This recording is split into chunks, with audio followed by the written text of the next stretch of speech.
Ladies and gentlemen, please welcome Dale Bellis.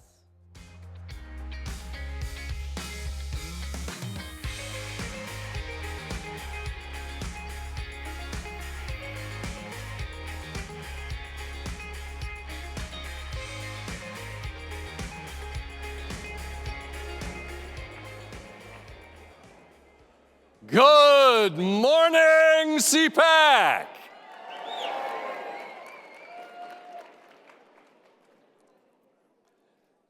It was 1991 when I visited the Soviet Union, just weeks before the fall of the Iron Curtain. I literally escaped the revolutionary tanks rolling through Moscow by 3 days. I was there on a summer project to bring spiritual literature to a soul-starved nation. We were embedded with the population in their homes, eating at their tables, conversing about their lives, accompanying them on their daily routines, forging friendships and connections. We were received warmly and gratefully. But I witnessed the deprivation and poverty that 70 years of socialism and communism had wreaked upon that nation. You may have seen pictures of bread lines. I witnessed them. You may have seen pictures of the blight that decades of communist ruin wrought. I saw it firsthand. In Kiev, Ukraine, I stood in the bread line with an entire neighborhood as we inched forward to secure our daily loaf of bread.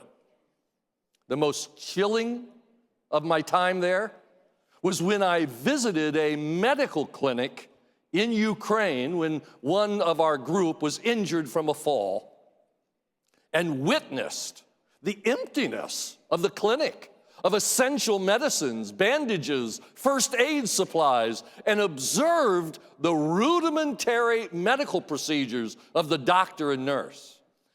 And I vowed then, and I renew that vow today, to do all in my power to never permit America to suffer the ravages of socialism in healthcare. So when I tell you that we do not want socialist policies when it comes to health care in this country, understand that this is coming from experience. It's not just an academic exercise. Now, true, those who advocate Medicare for all or single payer have no desire to emulate Soviet communism. But however you slice it, the end result is still the same. You are not in control of your own body. The government is. Now, you may hear arguments that on the surface sound plausible when compared to the current inefficiencies of our present healthcare system. But I'm here to remind you of the one essential truth that will arm you to reject socialized medicine in all its forms. There are many practical reasons why socialism is incompatible with our healthcare freedom. The loss of individual choice is one. Unsustainable, exorbitant costs are another. Bureaucratic inefficiencies and rationing of care, now that's a huge one.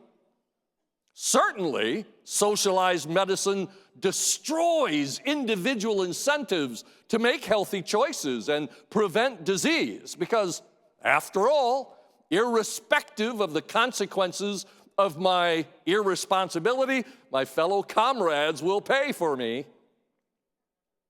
Now, in themselves, those reasons are enough to flee socialized medicine. But I want to focus on the core reason why socialism is incompatible with the very principles that define America. And here it is. Listen with me carefully. Socialism is immoral because it strips human dignity and the value of the individual. Socialism assaults the very foundation of our individual freedoms as creatures created by God with infinite value and worth. Socialism is antithetical to essential, fundamental human rights. Even if socialized medicine could deliver on its promises of lower costs, improved service, and greater access, it can't, by the way, but even if it could, it would still be incompatible with the basic moral imperative of the dignity of the individual. Socialism in all its manifestations is morally and spiritually bankrupt because it erases the God-honoring dignity of the individual. Socialism promotes the good of the collective, that which is best for the masses, and your individual rights are erased by the elite who decide what's best for society as a whole. America, on the other hand, was formulated on Judeo-Christian values because America is founded on transcendent moral principles. Our American founders formalized a radical idea that the rights and freedoms of individuals are paramount, and that governments are instituted to secure the rights of individuals. Remember the words of our incorporation papers, the Declaration of Independence. Say it with me. All men are created equal and are endowed by their Creator with certain inalienable rights, that among these are life, liberty, and the pursuit of happiness.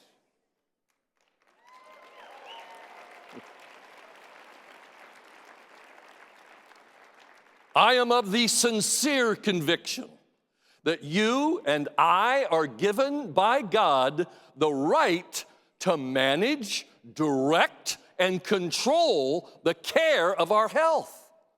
We are creatures of God, our bodies are a gift, and we have the inalienable right and the responsibility to care for our health. Now, let me hasten to add that while the care of our health is a right, it does not entitle us to use other people's money to pay for our health care. While I have the God-given right to direct the care of my health, I do not have an equivalent right to take your money for the costs of my care. Contrast the hollow promises of socialized medicine with the multiple ways right now in the private market to finance my health care. I can purchase a private third-party insurance plan, or I can join my employer's plan.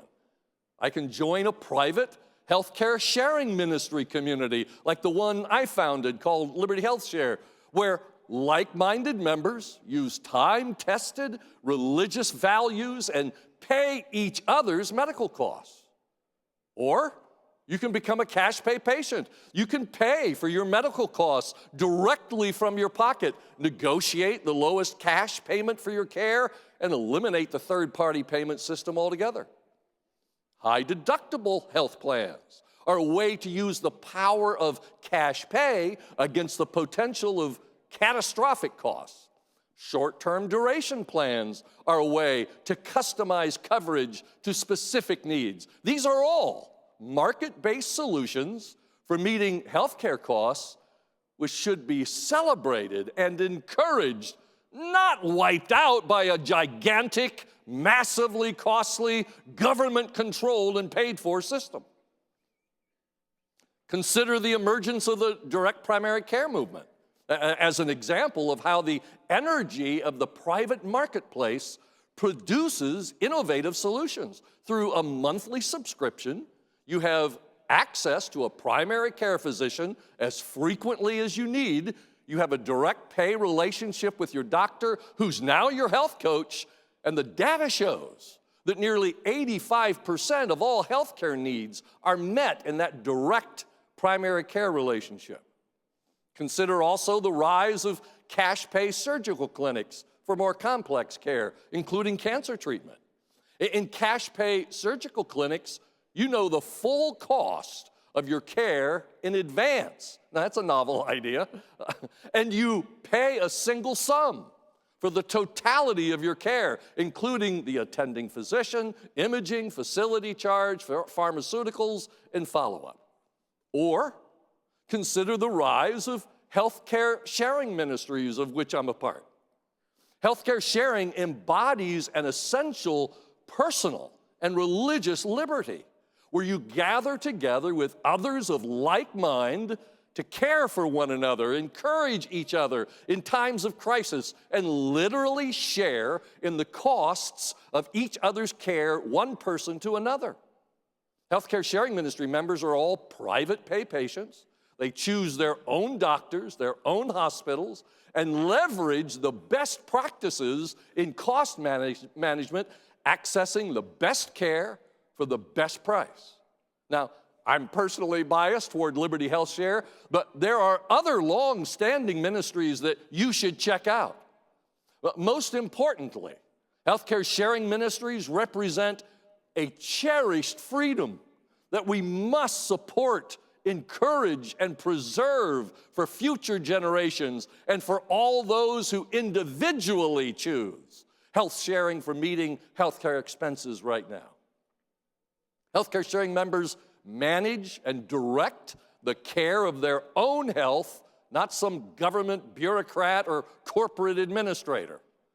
So I say, let us not lose sight in the current healthcare debate about costs or access or price transparency that the most compatible solutions, consistent with our personal healthcare freedoms, are those options that we choose as consumers on the basis of our own needs, our own pocketbook, and that respect our individual human dignity.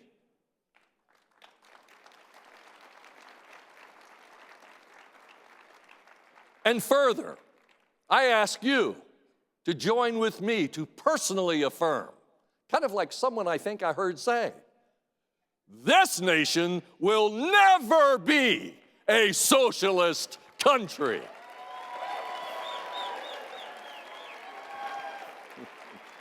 Thank you, CPAC.